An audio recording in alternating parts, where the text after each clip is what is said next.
Shalom Bapak Ibu Saudara sekalian yang dikasihi Tuhan, selamat pagi. Saudara sungguh mengucap syukur kepada Tuhan bila kita masih diberikan kesempatan untuk melanjutkan kehidupan kita. Semata adalah karena anugerah Tuhan. Saudara, mari kita datang kepada Tuhan untuk kita membaca merenungkan firman-Nya.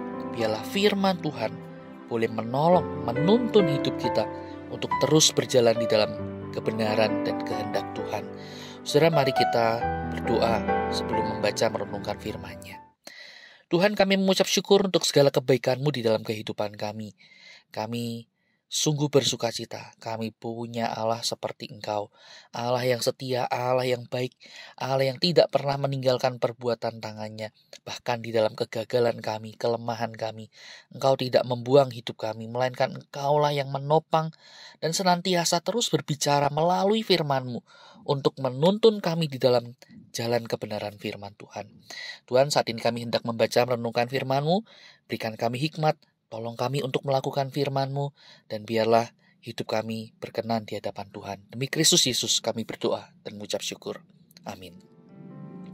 Saudara sekalian yang dikasihi Tuhan, kita kembali akan melanjutkan perenungan kita dari kitab Yehezkiel. Kini kita tiba pada Yehezkiel pasal 37 dan saya ingin mengajak saudara memperhatikan ayat 26, 27 dan 28. Demikian firman Tuhan. Aku akan mengadakan perjanjian damai dengan mereka, dan itu akan menjadi perjanjian yang kekal dengan mereka. Aku akan memberkati mereka dan membuat mereka banyak dan memberikan tempat kudusku di tengah-tengah mereka untuk selama-lamanya. Tempat kediamanku pun akan ada pada mereka, dan aku akan menjadi Allah mereka dan mereka akan menjadi umatku. Maka bangsa-bangsa akan mengetahui bahwa aku Tuhan menguduskan Israel pada waktu tempat kudusku berada di tengah-tengah mereka untuk selama-lamanya. Sampai di sini kita membaca firman Tuhan. Nah saudara, penghakiman atau penghukuman Tuhan bukanlah akhir dari kehidupan bangsa Israel dan Yehuda. Bagian-bagian yang sebelumnya dari kitab Yehezkiel memberitahu kita bagaimana bangsa ini, Israel dan Yehuda ini, tengah menghadapi penghukuman, tengah menghadapi penghakiman dari Tuhan karena perbuatan dosa mereka, karena kehidupan mereka yang telah menyimpang jauh dari hadapan Tuhan. Mereka harus menanggung murka Allah. Dan itu terwujud di dalam bagaimana saudara kita melihat bangsa Israel dan bangsa Yehuda itu ditindas, diserang oleh bangsa asing. Mereka terbuang menjadi budak, bukan lagi orang merdeka, tetapi mereka menjadi tawanan. Saudara, kalau mau dikatakan kehidupan bangsa Israel dan bangsa Yehuda ini boleh dikatakan ada di dalam titik nadir mereka. Mereka kehilangan harga diri, mereka kehilangan kebanggaan, mereka kehilangan identitas mereka. Mereka bertanya-tanya, apakah kita masih sebagai umat Allah? Apakah kita masih menjadi umat kesayangan Allah? Kalau kita adalah umat kesayangan Allah, kenapa kita hidup menderita seperti ini? Kenapa kita harus terbuang? Kita harus menjadi tawanan budak seperti ini. Nah, saudara, di tengah peliknya kehidupan mereka, firman Tuhan datang kepada mereka sebagaikan embun di tengah segala kegersangan. Firman Tuhan berkata kepada mereka bahwa pada waktunya Tuhan akan kembali memulihkan keadaan mereka. Tuhan akan kembali pada perjanjian kekal yang telah Ia jalin bersama dengan umatnya.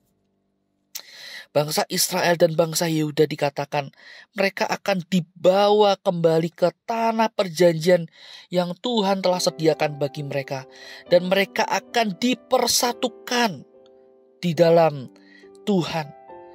Nah saudara sekalian kasih Tuhan, bahkan juga dikatakan Allah akan kembali memproklamasikan kepada seluruh bangsa bahwa Israel adalah umatku dan Allah menjadi Allah mereka. Allah akan kembali menguduskan Israel dari seluruh keberdosaan mereka. Nah saudara, ini adalah berita pengharapan yang ingin menggambarkan bahwa penghukuman atau penghakiman Tuhan bukanlah akhir dari segalanya. Tuhan akan datang untuk memulihkan kehidupan umatnya. Nah saudara, bagian ini ingin mengajarkan apa pada kita? Saudara, paling tidak ada 3 hal yang kita bisa pelajari. Yang pertama, tentu saja kita akan belajar melihat bagaimana Allah kita, Allah Israel itu adalah Allah yang setia, Allah yang tidak pernah mengingkari janjinya, Allah yang tidak pernah meninggalkan apa yang telah Ia katakan. Ketika Allah mengatakan, aku akan menjadi Allahmu dan engkau akan menjadi umatku, itulah yang Allah kerjakan di dalam kehidupan bangsa Israel. Di dalam berdosaan, kegagalan mereka, Allah tidak pernah membuang mereka untuk selama-lamanya.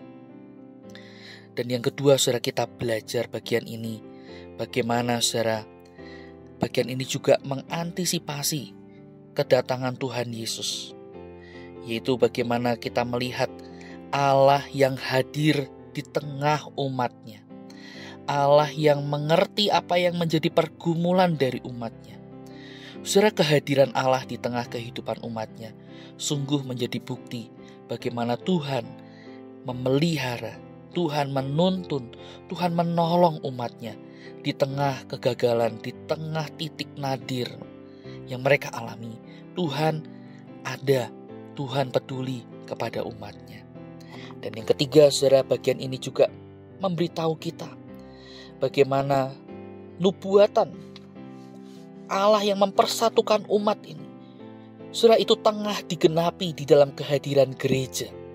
Gereja Tuhan menjadi bukti bagaimana umat dari seluruh bangsa, umat dari seluruh muka bumi ini, saudara, dipersatukan di dalam iman kepada Yesus Kristus sebagai Tuhan dan Juru Selamat. Inilah yang menjadi umat yang berdiri di hadapan Tuhan, yang berseru, memuji, mempermuliakan nama Tuhan, dan kelak pada waktunya ketika Kristus datang kembali, umat ini akan menjadi umat yang menang, akan menjadi umat yang menikmati janji Tuhan, hidup yang kekal bersama dengan Tuhan di sorga. Dan kita sungguh bersyukur kita boleh melihat semuanya ini juga dikerjakan di dalam kehidupan kita. Allah kita adalah Allah yang setia, Allah yang tidak pernah meninggalkan perbuatan tangannya, Allah yang peduli, Allah yang mengerti tiap persoalan yang kita hadapi. Dan kita bersyukur, kita pun juga terhitung di dalam umat Tuhan, di dalam gereja Tuhan yang kelak akan menyongsong kedatangan Kristus kembali. Dan kita akan menikmati janji Tuhan. Barang siapa yang percaya kepadanya tidak binasa, melainkan beroleh hidup yang kekal. Sudah kita bersyukur kepada Tuhan. Penghakiman atau penghukuman Tuhan bukan akhir dari hidup umat, melainkan selalu ada harapan. Karena Allah kita adalah Allah yang setia, Allah yang terus bersama dengan kita di tengah segala kegagalan kita, kesalahan kita. Allah tidak pernah membuang kita. Oleh karena itu teruslah hidup di dalam pengharapan, sebab Allah kita adalah Allah yang memberikan pengharapan. Mari kita berdoa. Tuhan, kami bersyukur telah membaca merenungkan firman-Mu. Kiranya Tuhan tolong untuk kami senantiasa hidup di dalam jalan kebenaran firman-Mu. Kami serahkan hari ini ke dalam tangan-Mu Tuhan, pimpinlah dan tolong kami. Kami berdoa di dalam nama Tuhan Yesus. Amin. Selamat pagi, Tuhan Yesus memberkati kita.